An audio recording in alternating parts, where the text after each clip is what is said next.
Hello all welcome back to my channel Harshi's creations. ఈరోజు నా morning vlog అండి. Morning బ్రేక్ఫాస్ట్కి, లంచ్ ప్రిపరేషన్, లంచ్ బాక్స్కి అన్నీ ఏమేమి చేస్తానో అది తీద్దామని తీసాను ఇవాళ వీడియో వ్లాగ్.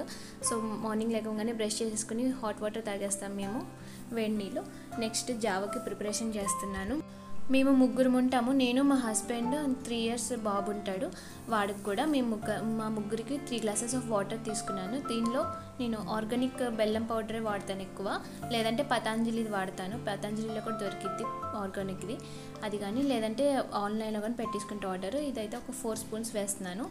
ఇదైతే ఈజీగా ఉంటుంది మార్నింగ్, కానీ నేను ఇది వాడతాను ఎందుకంటే ఇందులో డస్ట్ ఏమి ఉండవు, ఆర్గానిక్ ఇది కదా. అదే మనం బెల్లం గడ్డలు ఉంటాయి కదా, అయితే మళ్ళీ ఫిల్టర్ చేసుకోవాలంత ప్రాసెస్ అని ఎక్కువ నేను ఇదే యూస్ చేస్తాను. నెక్స్ట్ ఇది మరిగేలో 3 tablespoon రాగి పిండి తీసుకుంటున్నా. రాగి పిండి నేనేమి మిల్లులో ఏమి ఆడించాను, ఆశీర్వాద్ దొరుకుతుంది, సో అది కొనేస్తాను. ఆశీర్వాద్ ప్యాకెట్ 1 kg అట్లాగా బాగుంటుంది పిండి అయితే ఆశీర్వాద్ది. నెక్స్ట్ 4 tablespoon రాగి పిండికి 1.5 tablespoon బార్లీ పిండి వేసుకుంటాను నేను. ఉట్టి రాగి పిండితో కాసుకునే వాళ్ళు ఉంటే కనుక ఇలా ట్రై చేయండి, బార్లీ పిండి కూడా వేసుకుని బాగుంటుంది టేస్ట్. ఇప్పుడైతే అందరికీ తెలిసిపోతున్నాయి, మిల్లెట్స్ అన్నీ ఎక్కువ వాడడం అలా చేస్తున్నారు, సో అందరికీ తెలిసే ఉండొచ్చు. ఎవరైనా తెలియని వాళ్ళు ఉంటే కనుక ఇట్లా ట్రై చేయండి. బార్లీ పిండి ఇంకా మన ఒంటికి కూడా చలవ కాబట్టి, ఇప్పుడు సమ్మర్ కూడా వచ్చేసింది కాబట్టి ఇట్లా ట్రై చేయండి, బాగుంటుంది టేస్ట్ కూడా. ఉట్టి బార్లీతో నచ్చని వాళ్ళు ఇలా ట్రై చేస్తే రాగి పిండిలో కలుపుకొని బాగుంటుంది టేస్ట్. ఇది బాగా మిక్స్ చేసుకుని వాటర్ మరుగుతున్నప్పుడు అందులో వేసేసి బాగా మిక్స్ చేసేసుకోవాలి. ఒక 2 minutes మరిగించారంటే సరిపోతుంది, రాగి జావ రెడీ అయిపోతుంది. ఎంతోసేపు పట్టదు, 5 minutes పట్టిద్ది. ఎవరికైనా అలవాటు లేకపోతే కనుక పొద్దున్నే ఇలా కాసుకుని అలవాటు చేసుకోండి, మంచిది హెల్త్కి కూడా.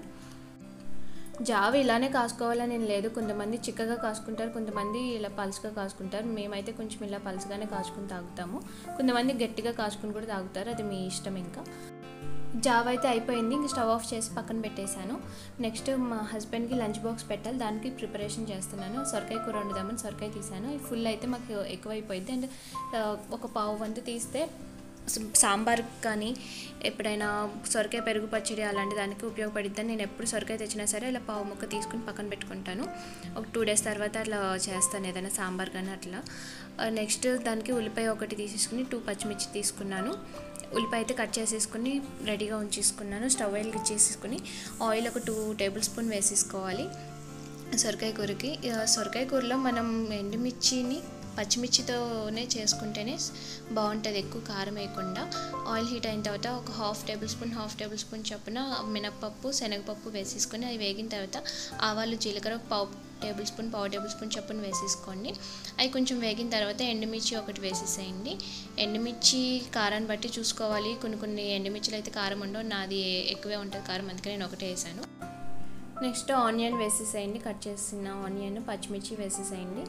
వేసేసి అవి వేగేలోపు నేను సొరకాయ కట్ చేసేసుకుంటాను. నేనైతే ముందేం కట్ చేసుకుని పెట్టుకోను, అది వేగేలోపు నాకు కరెక్ట్గా కట్ చేయడం సరిపోతుంది టైము.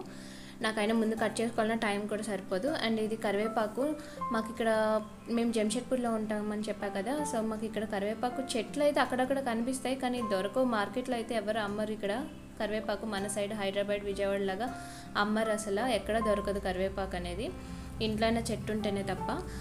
సో నేను మా మమ్మీ వాళ్ళ ఇంటి దగ్గర నుంచి అలా తెచ్చుకున్నాను, మమ్మీ వాళ్ళు ఇచ్చారు, అట్లాగా ఎండబెట్టి అదే వాడుతూ ఉంటాను. నెక్స్ట్ అది ఉల్లిపాయలు వేగేలోపు సొరకాయ కట్ చేసేసుకుంటున్నాను. సొరకాయ మాకు ఇక్కడ వెజిటేబుల్స్ అయితే చాలా బాగుంటాయి, చాలా లేతగా ఉంటాయి. నేను ఎప్పుడు విడిగానే వండుతాను, కుక్కర్లో అసలు వండను. ఎప్పుడైనా చాలా అంటే చాలా రేర్ కుక్కర్లో వండడం, కానీ మన సైడ్ దొరికేదానికైతే విజయవాడ, హైదరాబాద్లో దొరికే ముదురుగానే ఉంటాయి. కుక్కర్లో వండుకుంటే కానీ ఎగరవు, అవి మెత్తగా అవ్వవు ముక్కలు. నాకైతే ఇక్కడ ఎప్పుడు చాలా మెత్తగా అదే లేతగానే ఉంటుంది. సొరకాయ కానీ వంకాయ కానీ చాలా బాగుంటాయి ఇక్కడ వెజిటేబుల్స్.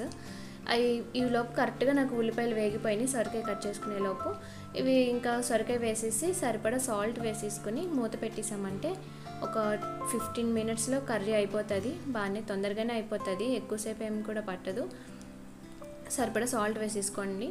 నెక్స్ట్ పసుపు ఒక పావు టేబుల్ స్పూన్ వేసేసుకొని ఒకసారి బాగా మిక్స్ చేసేసుకొని మూత పెట్టేసి సిమ్లో పెట్టేసుకొని ఉడికించుకోవాలి. విడిగా వండాలనుకుంటే సిమ్లోనే పెట్టాలి, మీడియం కానీ హైలో కానీ పెట్టుకుంటే ఉడకదు. అండ్ సొరకాయ కూడా లేతగా ఉందా లేదో చూసుకుని వండుకోవాలి. విడిగా వండుకోవాలంటే కనుక, ముద్రగా ఉంటే కనుక అస్సలు ఉడకదు, బాగోదు కూడా. టేస్ట్ కుక్కర్లో పెట్టాల్సిందే. నాకు పెళ్ళైనప్పటి నుంచి ఇక్కడే అలవాటు కాబట్టి ఇటు సైడే, సో నాకు ఇక్కడ లేతగానే దొరుకుతాయి. అందుకే నాకు విడిగానే ఇంకా అన్నీ అలవాటు అయిపోయినాయి. నెక్స్ట్ పుదీనా పచ్చడి చేద్దామని పుదీనా, టమాటా, పచ్చిమిర్చి తీసుకున్నాను. పుదీనా చూసారా ఎంత బాగుందో. ఇక్కడ దొరకడం అంటే మన సైడ్ లాగా ఎప్పుడూ దొరకవు. ఇక్కడ అన్ని సీజన్స్లో దొరకవు, చలికాలం ఈ టైంలోనే దొరుకుతాయి పుదీనా కానీ కొత్తిమీర కానీ బాగా. పుదీనా కానీ దొరికినప్పుడు మాత్రం చాలా బాగుంటుంది, ఫ్రెష్గా ఉంటే.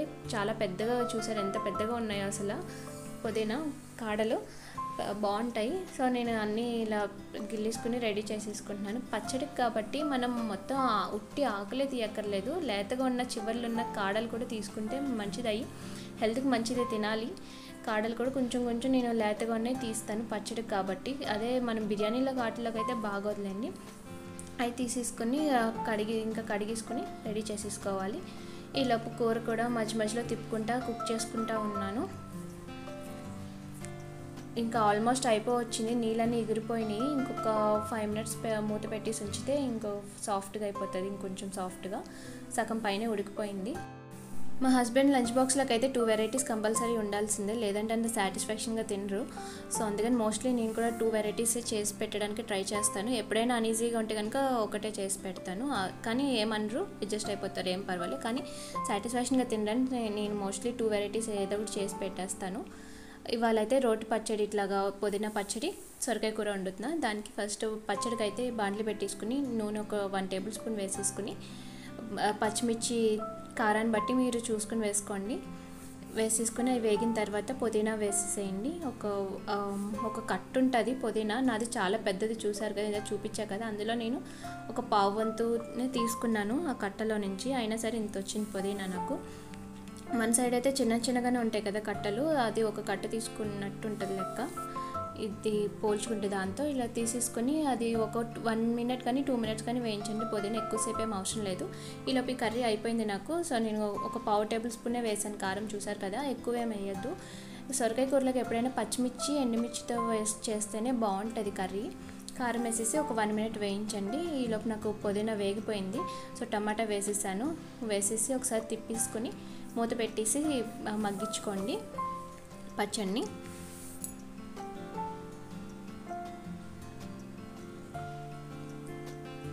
ఇప్పుడు ఇందులో ఇది వేగిపోయింది, కారం వేసాక కూడా 1 minute వేయించేసుకుని పాలు వేసేసుకొని, పచ్చి పాలైనా పర్లేదు, కాచిన పాలైనా పర్లేదు. సొరకాయ కూరలోకి ఒక కప్పుడు ఉంటాయి అనుకుంటా పాలు వేసేసి ఒకసారి బాగా మిక్స్ చేసేసుకొని సిమ్లో పెట్టేసుకొని 1 minute ఉడికిచ్చేసి కట్టేసేయడమే, అయిపోతుంది కర్రీ. సింపుల్గానే అయిపోతుంది సొరకాయ కూర, ఆల్మోస్ట్ అందరికీ తెలిసే ఉంటుంది ఈ కర్రీ.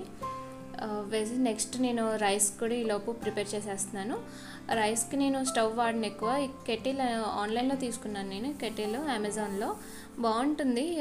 అంటే తెల్లవి మేము ఎక్కువ వాడము, ఎప్పుడైనా అవసరాన్ని బట్టే వాడుతూ ఉంటాను తెల్లవి. ఇప్పుడు నాకు ఖాళీ లేవని గిన్నెలు ఇప్పుడు పచ్చడికి వాడుతున్నాను. ఎలక్ట్రిక్ కుక్కర్ కొనొచ్చు కానీ అది కూడా తెల్లయ్యే వస్తాయి కదా, సో అందుకని అది అవాయిడ్ చేద్దామని ఇలా స్టీల్ది కెటిల్ తీసుకున్నాను. ఇందాక చూపించా కదా రైస్ ఉడికిచ్చేది, బాగుంటుంది స్టీల్ది, నాకైతే నచ్చింది. సో నేను మోస్ట్లీ రోజు అదే వాడతాను, ఎందుకంటే స్టవ్స్ ఖాళీ ఉండవు, బ్రేక్ఫాస్ట్ ప్రిపేర్ చేయాలి, ఇటు లంచ్ ప్రిపేర్ చేయాలి కదా, అందుకని నేను మోస్ట్లీ అందులో పెట్టేసి వదిలేస్తాను. నెక్స్ట్ ఈ పచ్చడి ఇందాక చింతపండు చూపించా కదా, అంత వేసి ఒక రేఖ మగ్గ పెట్టేశాను, అయిపోయింది. 10 minutesలో అయిపోతుంది ఉడకడం అయితే. నెక్స్ట్ అది చల్లారేలోపు జార్లోకి 1 spoon జీలకర్ర, ఒక 4 కానీ 5 కానీ వెల్లుల్లి రెబ్బలు తీసుకోండి. సరిపడా సాల్ట్ వేసేసుకొని చల్లారింది వేసేసి టమాటాది పుదీనాది వేసేసి మిక్సీ పట్టేసేయండి. బాగా చాలా మెత్తగా కాకుండా కొంచెం కచ్చా పచ్చగా ఉంటే బాగుంటుంది చట్నీ. వేసేసి పక్కన పెట్టేసేయడమే. నెక్స్ట్ నేను బ్రేక్ఫాస్ట్కి కరివేపాకు రైస్ ప్రిపేర్ చేస్తుంది. ఇది కూడా చాలా క్విక్గానే అయిపోతుంది మార్నింగ్ మనకి. ఏం లేదండి, దీనికి 2 tablespoon ఆయిల్ తీసేసుకొని మినపప్పు, శనగపప్పు, పల్లీలు, జీలకర్ర, ఆవాలు వేసేసి వేగిన తర్వాత ఉల్లిపాయ ఒకటి కట్ చేసేసుకుని వేసేసుకుని పచ్చిమిర్చి వేసేసుకోండి, ఒక 2 కానీ 3 కానీ వేసేసుకొని కరివేపాకు పచ్చిది ఉంటే పేస్ట్ చేసుకుని వేసుకోవచ్చు, లేదంటే పౌడర్ అయితే పౌడర్ ఇలాగా నాలాగా అది వేసేసుకోవచ్చు. వేసేసుకుని వేగిన తర్వాత సరిపడా రైస్ వేసుకుని, నేనైతే ఇద్దరికి సరిపడా చేస్తున్నాను. రైస్ వేసేసి కొంచెం ధనియాలు, జీలకర్ర పొడి వేసేసి సరిపడా సాల్ట్ వేసేసుకుని బాగా మిక్స్ చేసుకుని మీడియం ఫ్లేమ్లో ఒక 2 minutes వేయించారంటే అయిపోతుంది. చాలా క్విక్గా అయిపోతుంది రైస్ అనేది. మనకి బాగుంటుంది కూడా టేస్ట్. ఒకసారి ట్రై చేయండి. నేను ఫుల్ వీడియో అయితే క్లియర్గా పెడతాను ఎప్పుడైనా. నెక్స్ట్ లంచ్ బాక్స్ అయితే నాకు ప్రిపేర్ అయిపోయింది. రైస్, సొరకాయ కూర, పుదీనా చట్నీ. నాకు ఇదంతా మార్నింగ్ 9 లోపు ప్రిపేర్ అయిపోవాలి, బ్రేక్ఫాస్ట్ కానీ లంచ్, కర్రీస్ ఇవన్నీ కూడా. సో నేను మార్నింగ్ 7కి స్టార్ట్ చేస్తా. 7:30 అయిపోతుంది లేనిలే, 7 కాదు కానీ 7:30 నుంచి స్టార్ట్ చేస్తే 9 లోపు అయిపోతుంది మొత్తం. ఇది నా మార్నింగ్ వ్లాగ్. ఎప్పుడు కుకింగ్ వీడియోసే పెడతా ఉంటా. ఈసారి కొత్తగా ట్రై చేద్దామని ఇలాగ మార్నింగ్ వ్లాగ్ తీసా. నచ్చితే కనుక ఒక లైక్ చేసి సబ్స్క్రైబ్ చేసుకోండి.